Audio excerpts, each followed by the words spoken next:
Podcast Orang Cerdas. Tentunya hari ini hari yang istimewa buat program Gema Keadilan Indonesia. Dan tentunya ini adalah rangkaian acara yang sudah kita laksanakan, yaitu pelantikan pengurus LBH Gema Keadilan. Di samping Jaya ada orang yang istimewa, beliau merupakan Presiden Gema Keadilan. Apa kabar, Bung Indra Kusuma? Alhamdulillah, luar biasa. Luar biasa. Cerah sekali hari ini. Ya, menyaksikan pelantikan ini luar biasa karena ternyata respon dari para pegiat hukum untuk bergabung luar biasa. Begitu. Termasuk tadi dapat report dari pengurus LBH Gema dan Pusat, kiprah dalam waktu singkat tapi sangat padat dan luar biasa. Oke. Dapat kata kunci bisa ada kolaborasi antara Gema Keadilan ke LBH ini, gimana ceritanya, Bung Indra? Jadi Gema Keadilan yang membentuk LBH Gema Keadilan. Ya. Berawal dari sebuah kesadaran bahwa ini ada area yang masih kosong dan belum ada yang menggarap terkait dengan advokasi kepada masyarakat. Sedangkan banyak masyarakat yang membutuhkan, apalagi masyarakat yang kurang mampu.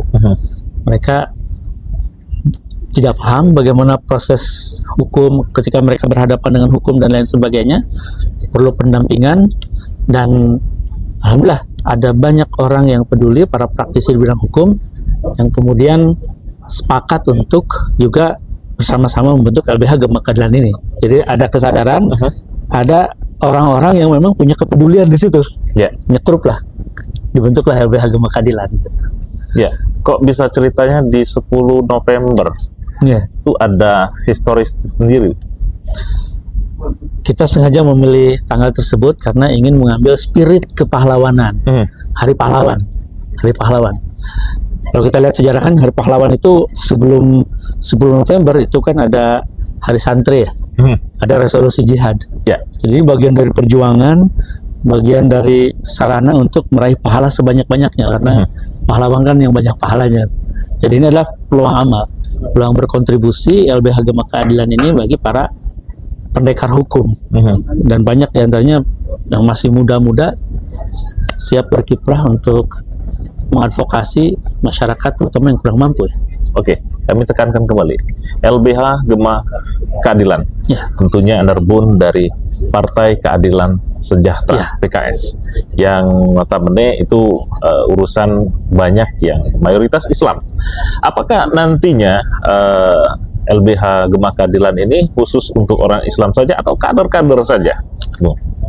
Tagline dari LBH Gema Keadilan ini bantuan hukum untuk semua.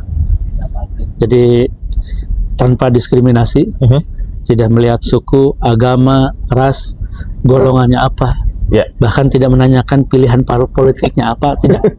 Ketika itu butuh bantuan, kita bantu, kita advokasi. Jadi prinsipnya bantuan hukum untuk semua, itu menjadi tagline dari LBH Gema Keadilan. Ini kalau dilihat baru di 12 provinsi yang dilantik pada hari ini, dan ada satu kabupaten yang sengaja diundang, yaitu Kabupaten Musi Banyuasin. Apa yang mendasari Bung Indra memanggil spesial untuk dilantik LBH Gema Keadilan khususnya di kabupaten? Itu menjadi pertanyaan. Ini khusus ya. Pertama, secara pribadi saya juga pernah ke Musi Banyuasin ketika ada pelantikan DPC Gema Keadilan gitu.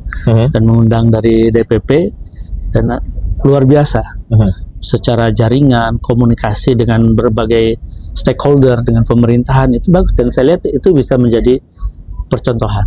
Dan ternyata untuk LBH-nya pun ada inisiatif yang luar biasa dari teman-teman Gema Keadilan Musi Banyuasin, proaktif, datang, aktif, dan ini layak untuk diapresiasi. Dan mudah-mudahan ini jadi percontohan juga, baik yang terutama bagi yang tingkat provinsinya sudah ada, yang belum juga bisa sinergi dengan DPW-nya agar bersama-sama juga nanti seperti ini kan, misalnya ada gitu, Musi Banyuasinnya juga kita undang gitu. Jadi bisa saja bersamaan antara pelantikan provinsi dengan kota kabupaten secara bersamaan, itu bukan hal yang mustahil gitu. Jadi menunjukkan bahwa Musi Banyuasin dengan yang provinsinya sama-sama proaktif sehingga dilantiknya bersama-sama di sini.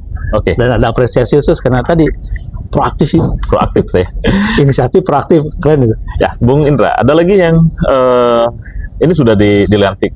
Tentunya apa yang diharapkan dari, bisa dikatakan, teman-teman LBH ini yang diharapkan dari Presiden Gema Keadilan? Prinsip dasarnya ketika kita ingin berkontribusi agar lebih banyak, maka harus sinergi. Maka di awal program silaturahim itu penting dilakukan.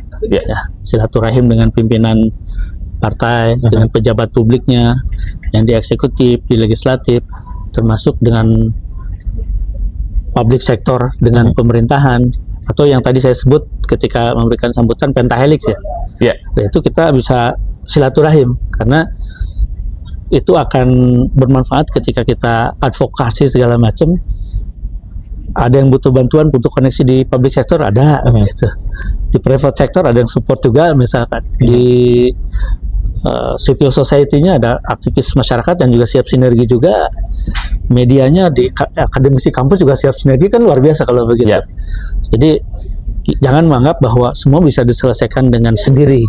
Kita harus sinergi dengan berbagai pihak, tapi punya kekhasan segmen kita, terutama dalam konteks hukum ya, kalau LBH Gema Keadilan. Tapi kan hukum terkait dengan bidang-bidang lain, makanya harus sinergi dengan yang lain. Strategic partnership istilahnya. Ya, ini pelantikan ini adalah salah satu dari bagian Gema Keadilan. Betul. Apa saja program nanti yang akan diusung dari Gema Keadilan itu sendiri? Program yang besar gitu. Untuk Gema Keadilan ada hal-hal yang terkait dengan, karena saya partai politik, ada hal yang terkait dengan politik. Sekarang memang politik yang besarnya pileg dan pilkada kan 5 tahunan. Tapi kita juga sudah mulai sekarang ini Gema Keadilan bersama elemen kepemudaan di DPP PKS ada program Jalan Muda Parlemen. Itu penyiapan, kalau DPP menyiapkan calon anggota DPR RI yang berusia muda. Usia sekarang ini 19 sampai 35. Yang harapannya ketika nanti dilantik itu masih di bawah 40 tahun. Sehingga bisa masuk di Kaukus Pemuda Parlemen Indonesia. Dan untuk pusat yang kita targetkan adalah 150 anak muda yang kemudian masuk di bakal caleg di berbagai dapil pusat. Nanti kita dorong juga teman-teman Gema Keadilan di tingkat provinsi dan kota kabupaten sinergi dengan DPW PKS dan DPD PKS juga untuk menyelenggarakan program serupa untuk menyiapkan anak-anak muda jadi caleg DPRD provinsi dan juga caleg DPRD kota kabupaten. Harus disiapkan jauh-jauh hari. Dan kemarin dalam waktu singkat pendaftaran ternyata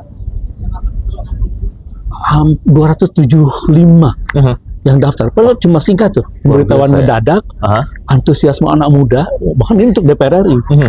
Dan saya yakin nanti untuk DPRD provinsi juga, kota kabupaten banyak anak muda.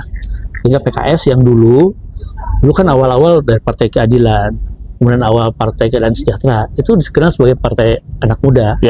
Seiring berjalannya waktu, ya bertambah usia para pengurusnya, termasuk para pejabat publiknya.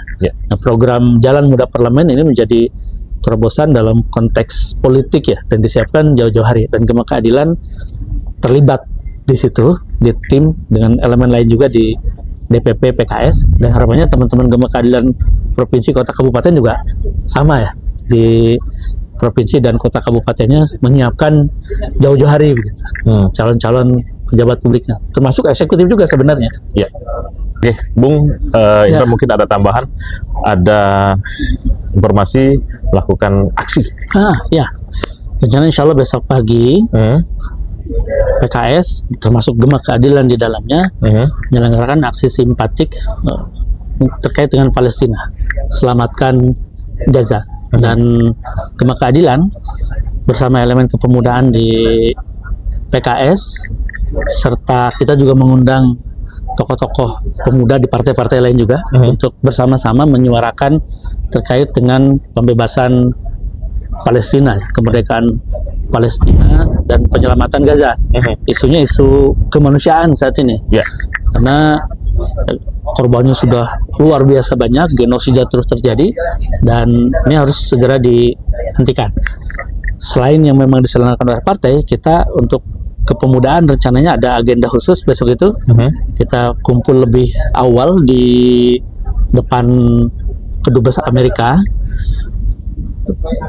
pagi-pagi jam 6, kumpul, bahkan dari 5.45 kita kumpul di situ. Pertama-tama kita ingin mengapresiasi ada teman-teman OKP, organisasi kepemudaan, yang sudah sebulan lebih itu camping advokasi Palestina di depan Kedubes. Itu sudah berhari-hari, bahkan sudah hampir sebulanan. Kita memberikan apresiasi kepada mereka dan dukungan juga. Kemudian kita akan mungkin long march, short march ya, karena pendek tuh, dari Kedubes Amerika ke Patung Kuda. Nanti elemen-elemen kepemudaan akan rombongan gabung dengan masa aksi yang lainnya. Dan kita juga berharap sebenarnya di sini LBH Gema Keadilan juga memberikan perspektif ya, advokasi. Karena ini kemanusiaan, kita juga bisa advokasi dari Indonesia, advokasi di sana juga kan. Termasuk secara ide, misalkan dalam konteks hukum internasional, apakah legal ketika ada negara yang kemudian ikut campur menghentikan terjadinya genosida, karena ini masalah kemanusiaan kan. Sependek pengetahuan saya itu sebenarnya itu tidak melanggar hukum internasional, sehingga sebenarnya negara-negara PBB itu bisa berperan menghentikan genosida itu, karena ini masalah kemanusiaan dan hukum internasional membenarkan itu. Apa yang disampaikan oleh Pak Prabowo kita dukung, bahwa perlu intervensi yang lebih jelas lagi, lebih tegas lagi. Karena itu kita dukung Pak Prabowo untuk berkontribusi secara nyata lebih jauh menghentikan genosida di Gaza. Begitu. Terima kasih, Bung. Ada yang terakhir, pertanyaan. Gema Keadilan merupakan rumah bagi pemuda. Apa harapan dari Presiden Gema Keadilan? Gema Keadilan ini kan rumah bagi pemuda Indonesia, yang bahkan terbuka untuk sama seperti LBH Gema Keadilan sebenarnya. Suku, agama, ras apapun bisa gabung di Gema Keadilan, di LBH Gema Keadilan juga. Apapun profesinya bisa bergabung, kita bertumbuh berkembang di sini, aktualisasi diri sini. Kemudian ini juga bisa menjadi semacam inkubator untuk penyiapan nanti ke 5 jalur pentahelix tadi. Kalaupun ada yang mau pejabat publik, sebagai saya partai, kita juga bisa komunikasi dengan partai politik untuk pencalegan, eksekutif, karena sebagai organisasi saya partai itu secara aturan di internal partai juga berhak untuk mengusulkan kepada partai, begitu, berhak caleg, calon kepala daerah itu boleh. Ataupun kalau ada yang bisnis, ada juga beberapa yang menyelenggarakan kegiatan terkait dengan kewirausahaan untuk membentuk entrepreneur terkait dengan civil society. Sebenarnya ini kayak LBH Gema Keadilan kan masuk civil society advokasi masyarakat, dan masyarakatnya juga berdaya. Kemudian yang akademisi, di Gema Keadilan juga banyak para akademisi yang ini menjadi sumber keilmuan untuk supply secara keilmuan data dan sebagainya ke elemen-elemen yang lain, termasuk ke partai juga. Media, kita harapannya ke depan juga ada pelatihan-pelatihan terkait dengan kemediaan, karena itu penting. Caranya sekarang ada media sosial termasuk meskipun katanya ada yang bilang media sosial sudah mati gitu. Masih kok gitu. Baik, terima kasih Bung Indra sudah berkenan memberikan waktunya untuk podcast Orang Cerdas.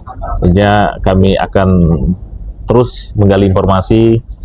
Jangan sungkan-sungkan, jangan bosan dengan senang hati, dengan kehadiran kami podcast Orang Cerdas Kabupaten Musi Banyu Asin. Tentunya kami ucapkan terima kasih buat Anda yang sudah menyaksikan podcast Orang Cerdas. Terima kasih juga Bung Indra sudah hadir, diterima kami di sini. Akhirnya kita tutup. Assalamualaikum warahmatullahi wabarakatuh.